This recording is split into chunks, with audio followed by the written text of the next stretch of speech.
Anda mungkin sudah tahu bahwa setelah berbelok dan ketika Anda melepaskan kemudi, ia akan secara otomatis kembali ke posisi tengah. Anda akan kagum bahwa kemampuan pengembalian kemudi ini tidak didapatkan dengan mekanisme rumit menggunakan pegas atau katup. Sebaliknya, para perancang mesin memperoleh gerakan kembali kemudi hanya dengan memberikan sebuah sudut ke roda depan, yang disebut sudut caster. Mari kita amati ilmu fisika menarik yang menjadi dalang di belakang cara pemberian sudut ke roda depan yang membuat roda dan kemudi kembali ke posisi semula. Pertama, mari kita lihat lebih dekat mekanisme kemudi. Jelas bahwa rotasi kemudi ditransfer ke mekanisme rek dan pinion, yang kemudian memutar kedua roda. Jika Anda perhatikan dengan cermat, Anda bisa melihat bahwa roda berputar di sepanjang sumbu tertentu. Sumbu ini disebut poros kemudi. Dalam peragaan ini, Anda dapat melihat bahwa poros kemudi vertikal sempurna, namun biasanya tidak berlaku dalam praktiknya.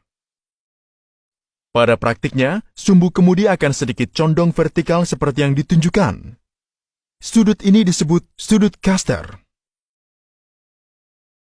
Anda akan melihat detail yang jelas dari sudut ini ketika dilihat dari samping. Mari kita perhatikan bagaimana mekanisme kemudi ini bekerja. Pada awalnya, Anda mungkin tidak melihat banyak perbedaan dari mekanisme sebelumnya. Namun ketika Anda memahami konsep area patch dan titik pivot, Anda akan melihat perbedaan yang besar. Area patch adalah area tempat gaya dipindahkan ke roda. Jelas bahwa roda didorong untuk berputar di titik pertemuan poros kemudi dan jalan. Sebut saja titik pertemuan ini titik pivot. Pada mekanisme pertama, area patch sejalan dengan titik pivot. Namun dalam kasus kedua, area patch berada jauh di belakang titik pivot. Untuk memahami efek dari trailing area patch ini, mari kita pelajari lebih lanjut tentang gaya yang bekerja pada roda saat menikung. Bayangkan mobil Anda berbelok sempurna.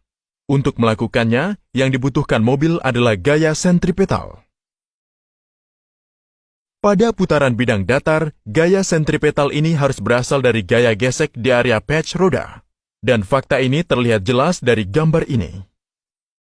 Sekarang, mari kita menganalisis secara terperinci apa yang dilakukan gaya gesek ini terhadap roda depan. Di roda kemudi geometri yang sebenarnya, kita bisa melihat bahwa area patch ada di belakang titik pertemuan poros kemudi atau titik pivot. Jika Anda tidak memegang kemudi dalam kondisi berbelok ini, efek gaya sentripetal pada roda terlihat jelas. Gaya ini akan menghasilkan torsi pengembalian dan roda akan secara otomatis meluruskan diri kembali ke pusat. Mari kita tonton dari atas juga untuk lebih mengerti.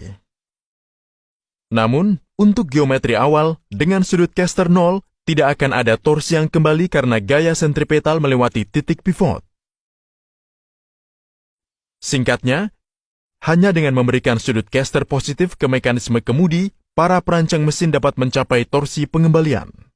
Kami salut dengan pikiran brilian yang memvisualisasikan ide yang begitu cerdik dan menghilangkan mekanisme yang rumit. Jelas dari diskusi ini, betapa pentingnya sudut caster untuk stabilitas garis lurus kendaraan. Sudut caster tidak dapat disesuaikan di mobil modern. Tetapi, jika selama operasi penyelarasan roda ditemukan variasi karena keausan pada bagian yang terhubung, masalah tersebut harus diperbaiki. Semoga Anda akan mendukung layanan pendidikan kami di patreon.com dan jangan lupa untuk berlangganan. Terima kasih.